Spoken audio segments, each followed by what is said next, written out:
What's going on, everybody? Brett here, and we're back. Some more Total War Warhammer 2. It's the same deal as yesterday, guys. We're playing some more Regiment of Renown only multiplayer battles. It's a 2v2, and we decided to take some different factions this go around. Same group of guys, great group of guys. Once again, big shout out to y'all for, I think 2 of you ended up subscribing, which is huge for me, and I really appreciate that. And yeah, thanks again for making these battles fun. So I went ahead and chose the High Elves, my ally using the Greenskins, and our opponents are going to be the Dwarves and the Warriors of Chaos. So pretty cool matchup, to be honest. And I'm going to go ahead and slow-mo this, that way we can break down the armies, because we're on an interesting map. There's low ground back here, there's low ground back here, there's lots of room to Vanguard deploy, but in the end we end up kind of fighting over the central position, which ended up being pretty tactical. Our opponent here, this is kind of the first thing that dominated the battle, so it's what I'm going to start with. The Regiment around the Soul of Damnation, a Hell Cannon, extremely powerful missile damage. You'll see there 1262. We can zoom in on these little Chaos Dwarfs here firing off this ridiculous looking weapon. But this thing sets the pace for the rest of the battle. It has the greatest range on the battlefield, and it's probably the most devastating thing on the battlefield. So we get right up into the fight here with our Heralds of the Wind, the Regiment of Renown Illyrian Reavers with bows, and using them in conjunction with Anar and his moon bow, we're going to try our best to snipe out the Soul of Damnation before it can do too much damage.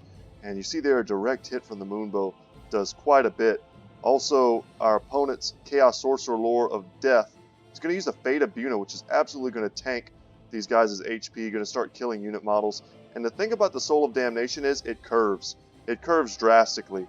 Every time it shoots, it's kind of got like a heat-seeking missile on it, and it doesn't miss very often. So we're sacrificing a bit of our Heralds to attempt to shut down the Soul of Damnation. And for his infantry corps here, he's using the Demon Spew. These guys have an ability called the Swarm of Flies, so -5 melee attack and an aura around themselves, as well as Frenzy, poison damage. They're kind of the Nurgle-infused version of the Forsaken, and they're quite scary. And here you see the Mirror Guard. Slaanesh chosen, the bodyguards of Prince Sigvald himself. Silver Shield. They're Chaos Warriors with juice stats, great leadership, and immune to psychology. They're very difficult to break, and they're very difficult to beat. Their stats are quite strong. And he also has out on the flanks here. Yeah, we'll start with Chaos first. Like, it's usually I go over my own army first. But their army is really dictating the pace of this battle, and I think it's pretty appropriate to start with them. The Weird Spawn, a unit you don't get to see very often, but just look how hideous these guys are. They have faces on top of their faces, and unlike regular Chaos Spawn, these guys have 15% physical resistance, and also do armor sundering, so -30 armor to anything they come into contact with, 160 weapon strength, which is absolutely enormous. And then here we have the Swords of Chaos, the Chaos Knight variant. These guys have Guardian, which is super strong, plus 18% physical resistance to any lords or heroes that they happen to be nearby. They also cause Fear, which is unique to them, as well as having flaming damage. They're great anti-infantry units, 120 armor with bronze shields, and the Apocalyptic Charge. Any units, is it map-wide? Yeah, wow. Yeah, map-wide. As long as you're charging, you're getting that increased charge speed and increased speed. And you'll see here, we're kicking it off as well. We're targeting the Dwarven player's Peak Gate Guard. This is extremely powerful. These are probably in the top 3 of strongest infantry units in the game. If you make any units just kind of one-on-one each other. Peak Gate Guard, due to their armor sundering, magic damage, which bypasses physical resistance, and they're just straight up heavy armor piercing resistance to magic. They do quite well. And the Dwarves, you know, hard target for the Everqueen's Court Guard, which are the Sisters of Avalorn Regiment of Renown that you're seeing here. They do magic damage, so not going to be the most effective against the Dwarves, but the Peak Gate Guard are unshielded, so they're about as good of a target as I'm going to get. And for my front line, I essentially have the Puremain Company, which are the White Lions. They have Guardian as well, similar to the Swords of Chaos, and Martial Prowess, as long as they're above 50% HP, like most High Elf units. Some have Martial Mastery, which is even better. 30% missile resistance, as well as the Sundered Armor ability as well. So lots of armor sundering on the battlefield. And then the Keepers of the Flame. check these guys out for a second. Watch them kind of move in slow-mo. They're a beautiful unit. 30% physical resistance to a unit that has 100 armor, 65 melee defense, great weapon strength, great melee attack. They also do magic damage. Their leadership is 113. They're essentially unbreakable, and they cause fear, and when and if they die, they explode in a burst of flame that damages the units that killed them. We also, as I mentioned, we have a Anar stripped down. He is the Shadow King, and he's going to be using his bow very similar to like an artillery piece with 300 in range, and we're still attempting to snipe out the Soul of Damnation. Our poor Heralds of the Wind, they were routed off. Their kind of big claim to fame is their speed. 105 speed on a cav unit is a bit ridiculous, but they will rally. They will rally with 48 models, and there they go. They're rallying right now. And they're going to be a major player in this game, despite the fact that they took such early losses. And you'll see here we also have, so get our last two units here, the Storm Riders, which is a unit you don't get to see very often, but they're the Lothern Sea Guard without shields. And these guys cause fear, which is pretty cool, and kind of in addition to their great stats. And they can fire while moving, which is something the standard Lothern Sea Guards just cannot do. And we also have the Lord Master of Hoeth with only Spirit Leech and Earth Blood for healing. So that's going to be good at trying to keep our Greenskin allies alive, because their units, they have the Hammer of Gork. It's our team's artillery piece. It's going to be firing away, already up to 24 kills. No doubt firing at blobbed up Dwarven infantry. Those are pretty great targets for it. Also has, I want to say this is a leadership. No, it's a melee attack, melee defense, and accuracy. It's blinded is what it's called. That's a stronger debuff than I thought it was. In my memory, it wasn't quite that good. But his front line consists of the Goblin Regiments of Renown, the 8 Peak Loonies, and the Warlord's Boys, one of which is unbreakable, and that's the 8 Peak Loonies. These guys are very good. They're the fanatics. They can throw out guys holding like chains, and they spin around and kill lots and lots of dwarves. That's what they're very good at. And these guys have armor sundering as well as silver shields and are immune to psychology. So great units all around. And of course the goblins, the rusty errors, more armor sundering, more poison. Yeah, armor sundering is going to be very good against chaos, going to be very good against the dwarves, who are two of the most heavily armed factions in the game. And if you haven't seen these guys before, let's quickly show them off. 3 Goblin Big Bosses, Great Hero Corps, Azag the Slaughterer, wearing the crown of Nagash, who kind of whispers to him, gives him lore of death and sorcerer type powers. And then we can go off to the big boy, the piece de resistance of our Orc allies army, and it's the Ragnarok Queen that can summon lots of little spiderlings that can muck up the battlefield. They do poison damage, and she just has 150 armor, huge HP pool, and is very difficult to take down. Our Pure Main Company has engaged with the Mirror Guard, actually a pretty decent engagement for both sides. I would say it probably favors the Pure Main Company with their armor piercing, as long as their martial prowess is active. But once the Demon Spew get into melee, they're going to be lowering the stats of my Pure Main Company, and we're going to have to look to focus them pretty quickly, lest they overwhelm our Pure Main Company. So Peak Gate Guard, we already talked about them. The Dragonback Slayers are a great addition. They're going to have quite the home trying to get in and, take down this Ragnarok Queen. They love fighting large targets. They have excellent physical resistance. You see there, they're an unbreakable unit for those of you who aren't familiar with them. 20 physical resistance. And they have Death Blow. When they die, they essentially strike out to try and hit one last time. And Power of the Dragonback. So they have flame resistance and can cause a weakness to flame in their enemies, as well as lowering their speed, which is probably the most relevant of those abilities. The Scolder Guard back here, a unit that I try to make work in lots of my dwarf builds, but just never seem to quite make it. You see there some fire going off. Super cool looking unit. And these guys, heavy armor piercing, 20% physical resistance, 70% fire resistance, 20% missile resistance, 35% magic resistance. And some of that's from the Rune Lord, using some of his buffs to buff them, but that's a lot of resistances, guys. The Warriors of Dragonfire Pass, the Dwarf Warrior variant, Regiment of Renown, they do flaming damage and just in general have amazing stats. You'll see there with the buffs, they're getting 145 armor right now, making them extremely, extremely tanky. And the Nordling's Ironbreakers, I think these guys, hands down, are the strongest infantry unit in the game. They're throwing their satchel charges right now, and they are absolutely decimating the 8 peak loonies, who are, despite being unbreakable and having such high model counts, they are so extremely injured right now, below maybe at about 40% HP, that they're not going to be extremely effective in the fight. And you'll see here they threw off their loonies, their fanatics, and they managed to do some pretty decent armor-piercing damage to the front line. The Swords of Chaos charging in with their amazing fire effect. And they're going to charge right into the front line, try and crush some goblins. We can watch their HP tank for a second as they start doing their work in melee. The Broken Tusk Mob, going to get a Master Rune of Wrath and Ruin to slow them down as they seek to countercharge the Swords of Chaos. They're a great anti-cab unit. That's what they're made to do.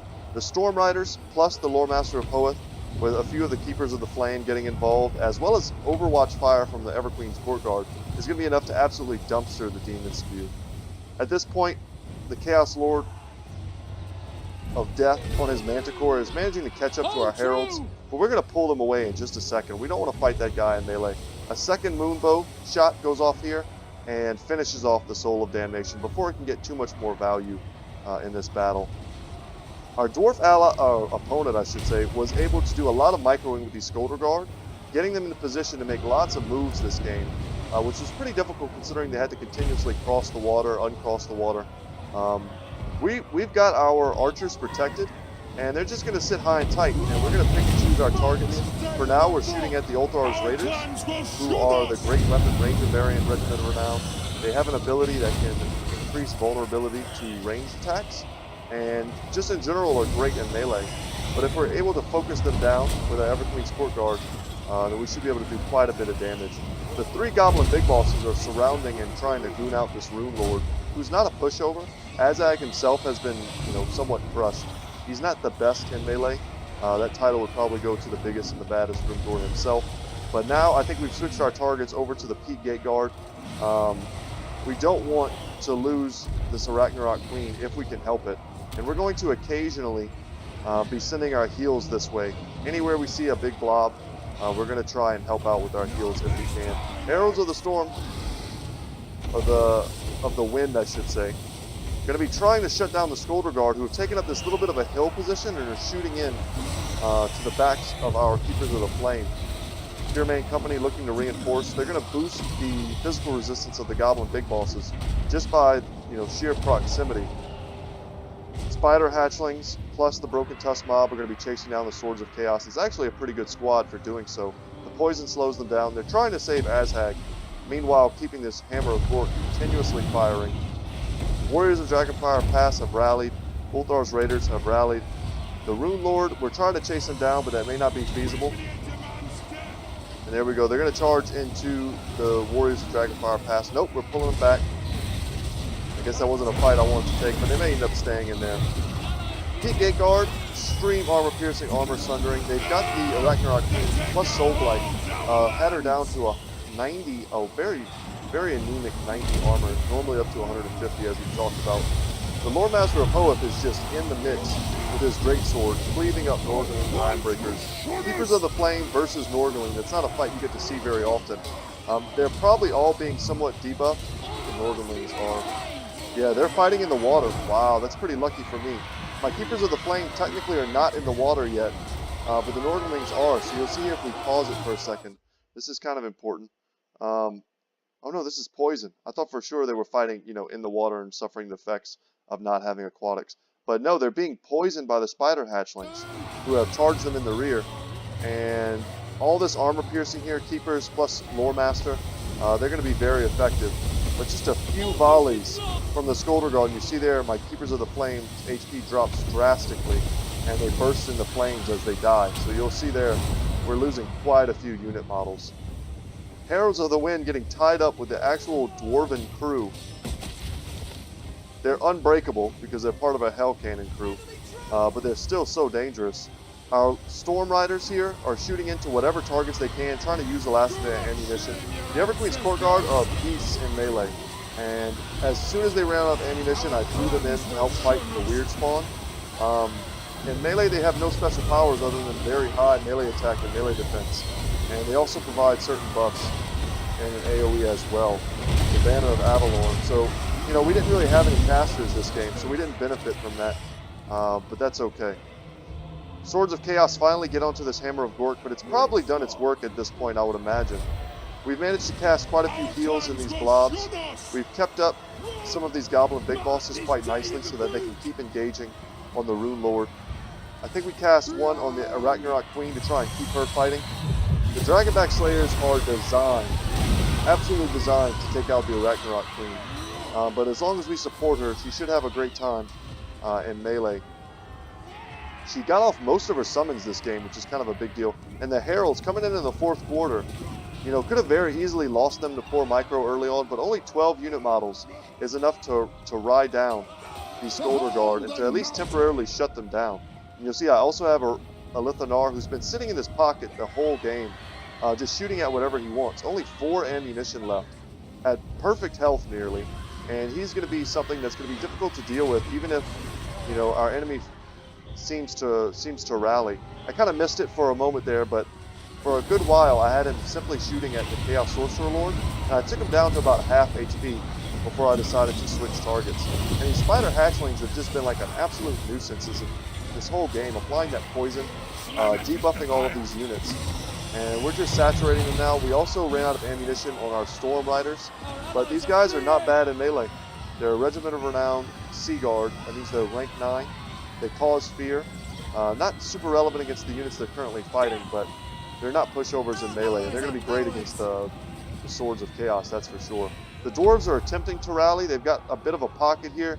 If they could just rally, but no, it's not going to happen. The actual...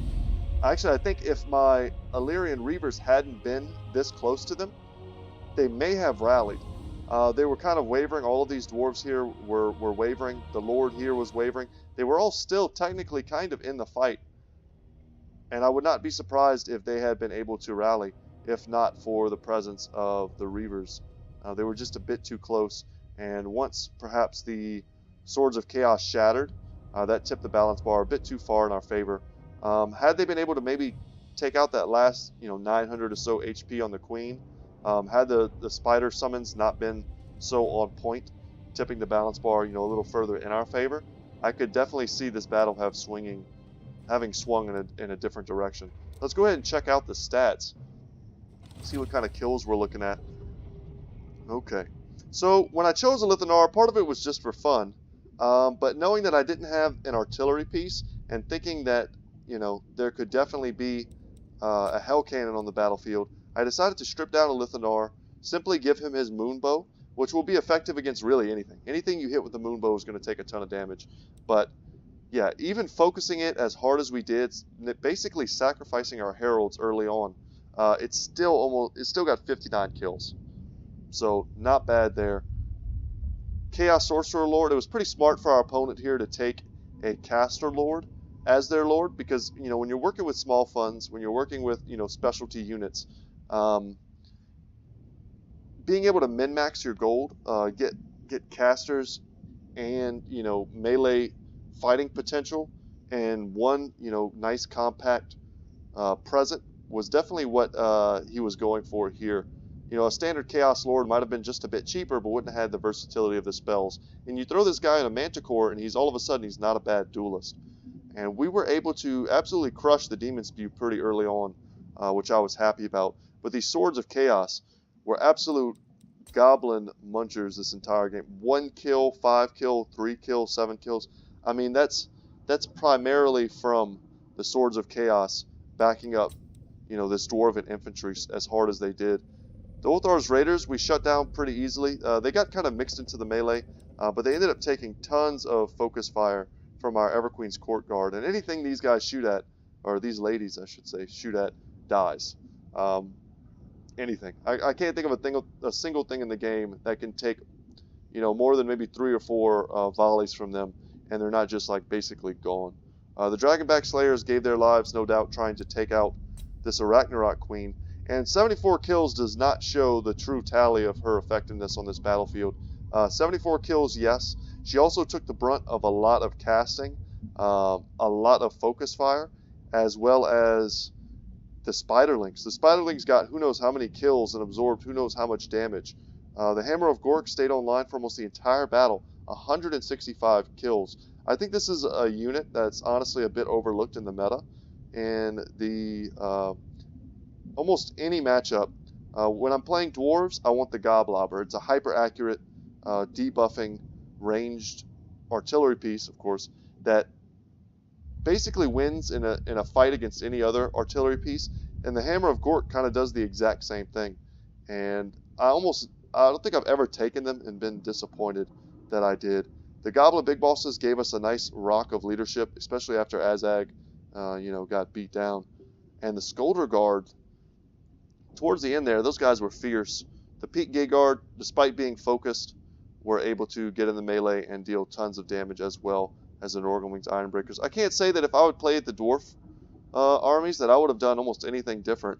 I might not have taken the Peak Gay Guard, perhaps, just because of how expensive they are. I think for the cost of the Peak Gay Guard, you could have gotten maybe the Goblobber, plus like the Ekron Miners.